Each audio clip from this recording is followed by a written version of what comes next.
Welcome everyone to Friday Forum. And we are going to have a special guest later. But before we go there, hello Mark, how are you? Excellent. How are you, Lynn? Good. What's been happening at the forums? Well, we some interesting things going on. There's been a flurry of signups over the last few days, so we keep growing. There's more new members, You know and why? Because it's summer and it's lots of mole problems. I bet you maybe that's that's what it part of is. it. Yeah, yeah. Well, we We'll got see some a lot of solutions. them next week in our class. We'll be talking about that next week. Absolutely. Yeah. The conversation continues with the lady from Japan about making tinned cake. I'm going to be testing her recipe with some different methods that I'm more Wow. familiar with. So, I and I'm love going it. to provide her some feedback. So she's working with a university extension to do retorting and everything. So, she Now, how different is understands that some of from a this. Pullman loaf? No, no, this is small. This is 200 grams. Oh, wow. Okay. This would be like a little can of I love cake you'd it. be able to Oh, I distribute, want to see that. especially in disaster situations where so Wow. that people have something sweet to enjoy instead of just all of the savory items that are canned. There is actually a company in New England in the United States that does canned bread. It's a molasses bread. And so that's kind of in part where she got the idea from, Oh, but she wanted nice. to make a cake, and so her background in this, briefly, just to fill in there, is that she owns apple orchards, and so she's looking for other ways to market the apples in terms of the apple sauce, because apple sauce is not very popular or widely consumed in Japan. So she wants to use the applesauce to make an apple and carrot cake. And so it's clever, right? And Very then from nice. there, once she's got that solved, then it's like just variety of flavors and stuff. It'll be so easy, right? It's amazing. So And if you're into learning more about teen cake, go over to the forums yeah, and it's see going to what be Mark has to interesting. Yeah, say. yeah, and yeah, and then we also have some feedback on a lady named Maria was looking for some help on her Mexican conchas, the becoming sticky. So that's usually like Ooh, a that's sugar hard. coating that goes on the bun. Yeah, yeah. We haven't heard back from her, and would be lovely to hear more from Maria on the specifics of the problem. But assuming that it's humidity related, It is. Ziva has added some ideas from his perspective, and Oh, I might thank you, suggest, like, Ziva. looking Thank you. at dextrose and titanium Mhm. dioxide and things like Yep, that rather absolutely. than sugar, because Yep, the sugar is what's attracting all the humidity and things like that. that's a great And idea. then we have a gentleman, sounds like Europe, is asking about baguette scoring at home. And so we'll elaborate a little bit more on that on the forum. Most likely his dough is undermixed. He's saying he's got a 00 flour from Manitoba.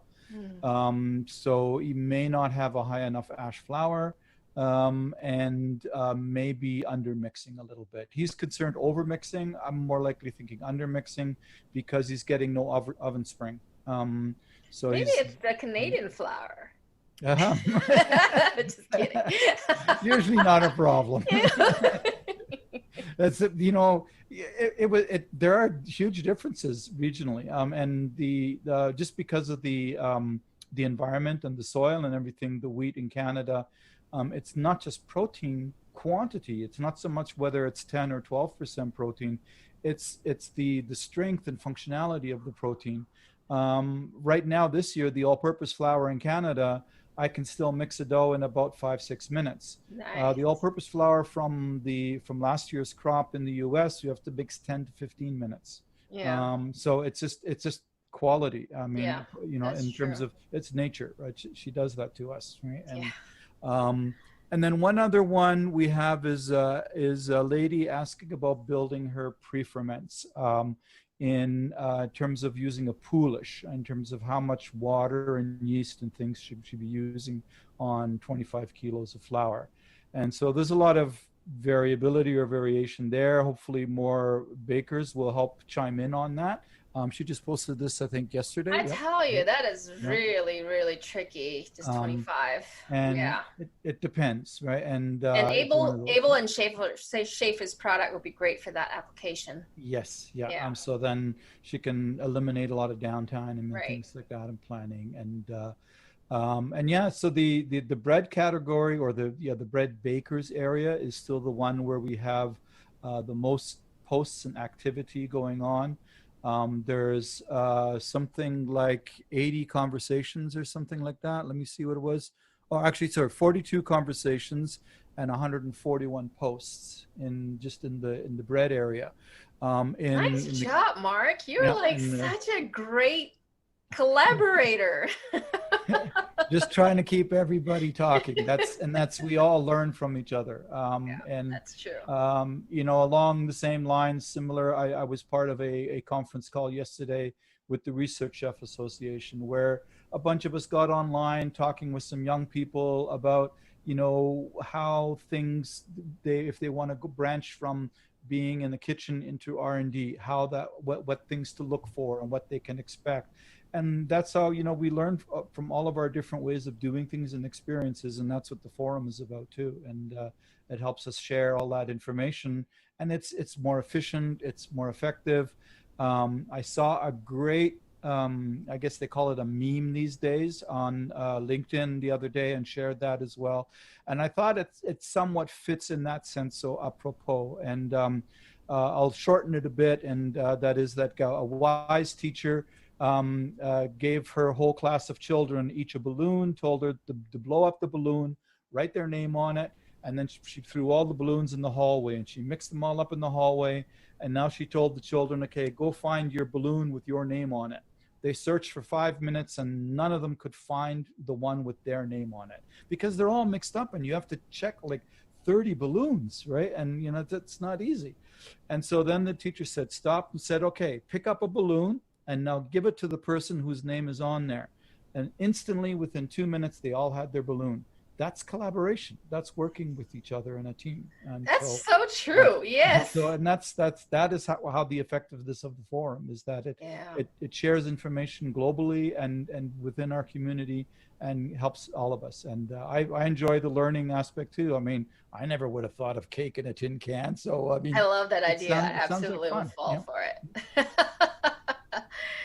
All right. So let's move on to our next topic. Today we have a special guest. His name is Luke, and he joined us all the way from New Zealand. Luke, could you tell us a little bit about yourself and what you do? Yes, hi Lynn, and thank you for the introduction.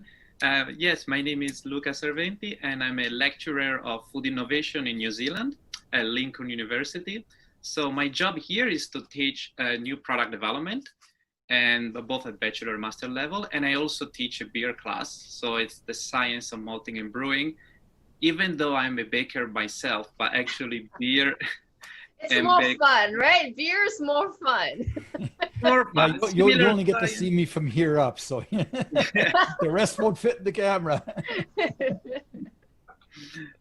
So, and yeah, so this is what I do as a job. And I do a lot of research on what people know as aquafaba, or as I recalled also leluva, which is basically the wastewater from legume processing. So yes. And I remember we talked about that last year at IFT. And that's where I met you. And that's when you started your research. You were at the beginning of your research, and I was like, challenging you, because I was like, well, can you commercialize this? Let's talk when you commercialize this. So that's what this conversation is for today. Did you commercialize it? We're getting there. So this thing started about, I think, 5-6 years ago as a cooking idea from a French chef. And then we had about 4 years of research. And now we're at the stage where we're trying to go from lab to industry. So we're looking at what happens when we upscale, of course. So go much larger volumes. And also the different processings and shelf life, all the different issues that we have with new food ingredients. So now we are at this stage where we are looking for opportunities to commercialize. We do have some contact, but obviously the only negative of being in New Zealand is that we have a smaller market to work with. Yeah. And but the good thing is that there are people doing research on this all over the world. There are people in Canada, in the US, in Denmark. They have been working on this. So definitely the word is going out there. And I think there are possibilities because there are so many different types of legumes. So it really depends on each country, what is the legume that they process the most. And then from there, we can take the conversation longer. So before we continue our conversation, because Mark has a lot of questions to ask on this technology, what in aquafaba can replace the function of eggs? Okay, so it's a mixture of things. It's protein, but it's also fiber and phytochemicals. And we noticed that because we tried different type of aquafaba, and the protein really helped with the volume, but so do some, because it's a lot of soluble protein and albumin, but so do the phytochemicals because they stabilize the foam. So it's quite easy to make a nice foam to improve the volume, for instance, of cake and bread. Then the other thing the eggs have is the gelling ability. And in aquafaba, we believe it's probably the type of fiber that is found in there, which is mostly soluble, but not entirely. So that gives a nice gelling ability. And that's what makes the difference from other ingredients that either foam or gel. So this has a nice combination. And then also in terms of color is not that different. And we tried that both in sweet and savory products, and it did work very well. Good. So if I may jump in now and ask is, I guess, like you said, it's from the waste product. So where a lot of the interest is in Canada and the United States has been growing, and I imagine especially probably also in the Middle East and stuff, is that hummus has become extremely popular. And so it's a lot of this cooking of chickpeas for hummus processing. And so is it that type of wastewater, or are you producing it, or do you have to change your processing to achieve the type of protein and fiber extraction that you're looking for? No, it is that type of process. So in our research, we always decided to go looking at what food industries make. So we haven't focused so much, for instance, on cans, because that's more of a household issue. So we look at soaking, and the soaking process is the same for pretty much all industries. And then we look at a few ways of boiling, whether it's boiling to make hummus or boiling and draining to make tofu, for instance. And so this wouldn't change the process. I think the challenge for the companies would be that instead of throwing away the wastewater and treat it, they will have to keep it. So the only change would be actually toward the end of diverting this liquid somewhere else and store it, as opposed to just go down the drain. Have you seen any ability to concentrate it, like to remove some of the water and to get a higher concentration of the proteins or things like that? Yes, that's one thing we looked at, and whether it's drying or other ways, definitely concentrating it. And one option is to go full on to a powder, because if you assume that it's a waste product and it's cheap, then we can afford to dry it. The other option is, instead of drying fully, to go maybe toward the concentrate. So just remove some of the water. Sorry, go ahead. Don't you lose functionality when you dry it? It depends on the drying method. So in terms of functionality, the only thing is to control the temperature, because if you dry at high temperature, then some of the protein might denature, and it might actually cook it. The color might get darker. But if we keep I got somebody you need to talk to for commercializing this using a low temperature treatment. I'll hook you up later. That would be great. Yeah. Okay, sorry. No, that's fine. No, that's perfect.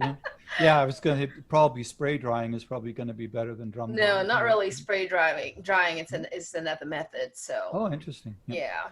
One of the things when this was sort of starting to gain some popularity here in North America, I was taking a look at it in our labs, where the company I was working for, and we looked at simply just draining off the liquid from canned retorted beans. And so we compared chickpea, navy bean, pinto bean, black bean, and red beans. Compared them all for whipping, and we just made a straightforward meringue, just as if you were whipping egg whites and sugar. And we made a standard meringue for comparison and things like that. To be brief, one of the things that we found is that the light colored legumes, in other words, the chickpea and the navy bean, they worked very similar, but all of the other ones did not work very well. The black bean was very poor. It didn't seem to have enough protein in it to whip up, to hold, right? The other thing we looked at is the beans that our company was processing at the time is they process in a jet cooking process. And for some reason, it does not extract the protein. The water after the jet cooking was just water. It didn't have enough protein, and it wasn't worth trying to. We had it analyzed and everything. We could not concentrate it. There wasn't enough there to be able to commercialize an aquafaba thing. So that's why I was kind of curious if you're doing anything special, but you're probably just cooking it, like boiling it in a sense in a kettle or something like that, right? Yes, we're boiling, and we did notice, especially for chickpeas, is that during the first part of the boil, when the boil is more vigorous, actually we noticed the shell breaking, and that's when we believe the most of the protein leached out. So if it's like what it takes basically is a cooking process that actually will break the shell. So for instance, soybeans are much higher in protein than chickpea, but the soybean water didn't give us as much protein. And the soybeans, after cooking, they were still pretty much intact. They didn't break down as easily. So it's more about that, probably. Yeah, and the jet cooking process is more like steam, just to basically completely sterilize it and cook it through quickly so that it can be dried up easily and ground into a powder and things like that. So let me ask a fundamental question. Mark, you're from a milling background. Look, you're from a processing background. Why can't we just do a wet extraction of these aquafaba fibers? Break the whole thing apart and just extract it. It may work. Well, the only ones I've had opportunity to work with were pre-cooked already. So with the pre-cooked ones, because of the starch damage and things, it just did not work. But there is I saw a presentation at a conference a number of years ago. There is a company in Canada, out in Western Canada, that has a proprietary chickpea grinding process, where they are grinding raw chickpeas. And they actually had a baker there demonstrating making French macaron without egg, and just using this chickpea powder, this ground chickpea powder and water. It did eventually produce a product very similar to one made with egg. I mean, there was a difference, noticeable difference, but not poor. It was just that it was different. It was not quite as super light. But the other difference was that rather than taking about 5 or 6 minutes to whip the meringue like you would with a raw egg, it took about 20 minutes to whip. So it was a longer process for the protein to be able to capture those bubbles. Now that might be related to this chickpea powder, that maybe there's too much fiber interfering or something. I don't know. But that is one other thing that has been trying to capture. Going in the gluten-free and the vegan direction, right? And that's why I'm really interested in this technology, Luca. The vegan and the high protein trend is actually stronger than a year before. It's so strong right now. So people are looking for so many alternatives. Even here in New Zealand, I noticed in the supermarkets how there are more and more plant-based and vegan products. And to link to that, I noticed how a lot of them now, they're focusing on pea protein, for instance. A few years ago it was soy, now it's chickpea and pea. The good thing with peas is that they often come as split peas. And even just soaking them gave us a lot of solids, a lot of protein. Oh, interesting. Yeah. And when it comes about boiling, we don't need to worry about breaking a shell because it's already split in half. And so the peas, actually, the processing of peas does release a lot of Really? protein. That is very And interesting. Yeah. we even tried it, for instance, in some vegan product. We tried some like frozen dessert. It was like a coconut type of ice cream. And we look at things like melting rate over time. And we did notice effect with this ingredient, not with others. Mm-hmm. And so the pea in a way makes it easier to extract protein and soluble fiber, but also other nutrients. And there are a lot of industries that work on peas. So that's sort of thought that could be maybe the easiest way to start. There is a huge industry here in the US working with pea protein. Yeah, there's a big race for pea because it's the closest to soy and egg for protein digestibility, and it's non-GMO. So that is the other thing that is the big attraction. So and it's not soy. Quite simply, there's Yeah, I know. people who still It's believe not that if you soy. eat too much soy, you're going to get man boobs and things like that. I mean, I hear that. I mean, yeah, That's they're funny. out there, right? So, yeah, there's been a huge. I mean, Roquette, ADM, Cargill, they've all been on the race to Yep. pea, and basically the big challenge within that has been the flavor profile, and so a couple of companies pretty much figure they've got that nut cracked, and there's going to be once COVID starts to settle down, I think there's going to be a lot of interesting pea products coming on the market, and it's interesting to hear that the aquafaba is something that could fit into that as well as a way of extracting. So that's it's going to be a great opportunity for aquafaba. It's going to Absolutely. slide right in there, right, and Yeah. fit into that category beautifully. Right? So Luca, what products have you used this aquafaba in? So we tried it in bread, both regular and gluten-free, because before being in academia, I used to work for a gluten-free company. So I got used to try to find alternatives to hydrocolloids that are cheaper. And so we tried it in gluten-free bread, and we did manage to improve the volume and the softness. And we tried it also in meringue, just to make a case whether it works or not. We tried it in mousse because we wanted to try a raw product. And that was interesting. I thought it wouldn't work, but because of the smell, the peaty smell, Yeah. and it's there. The thing about mousse is that it requires a lot of whipping. So after whipping, actually, most of the smell went away. Wow. It's also sweet. We tried ice cream and crackers. So crackers behave very different from bread because there's no yeast, there's no worry about volume, and it's supposed to be crunchy rather than soft. So we noticed some anti-staling properties for some of these liquids. Mm-hmm. Great. Very interesting. And what's the next step? How can we help you?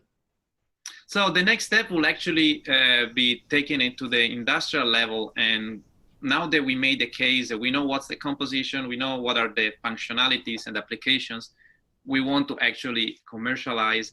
And there are a lot of opportunities. So it doesn't have to be all type of wastewater, whether it's soaking, boiling, or sprouting. It doesn't have to be all legumes, but it's about reaching out industries that are processing things like hummus or tofu or even canned products. And industries that have this type of wastewater, and instead of spending money to treat it before discarding an environment, they could actually make money by using it. And that could be used to make a texturizer, but also maybe to make, like we said earlier, plant-based products, vegan products, or try actually new product development of all sorts, anti-staling, enzymes, foaming, emulsifiers. So there are a lot of opportunities. Wow, that's awesome. Yeah. Probably the best approach could be to start with a manufacturer of some legume-based product, because the way we don't have to carry the liquid from one factory to the other. We could just try on a smaller scale first. But yeah, that is the idea right now. Yeah, so yeah, after this call, I'll put you in contact with a person I know who does that kind of processing. And also, if anybody else out there has any kind of aquafaba they're trying to get rid of anywhere around the world, contact Luca. I know there's a number of processors up in Michigan who just cook chickpeas and ship the cooked chickpeas to different companies who then process it to make hummus. So a lot of the hummus producers are not cooking their own chickpeas anymore. They're buying it from people who can purchase it as a commodity and just cook Right. it So en they're masse. throwing that water. Yeah. They're throwing away that Yeah. water. Yeah. So this is a great sustainability story. So hopefully Yeah. somebody picks it up. That would be excellent. That'd be cool. Yeah. Well, thank you for coming on with us today, Luca. All the best to you, and hopefully we'll hear another update here very soon. Yeah, thank you so much for the opportunity. It's been a pleasure to see you all. Excellent. Great meeting you, Luca. And let's continue this conversation on the forums, okay? Yeah. I'm just going to move this onto a discussion thread so that everybody can contribute to it and ask you more questions. Okay, Luca? Very good. Thank you so much. Thank you.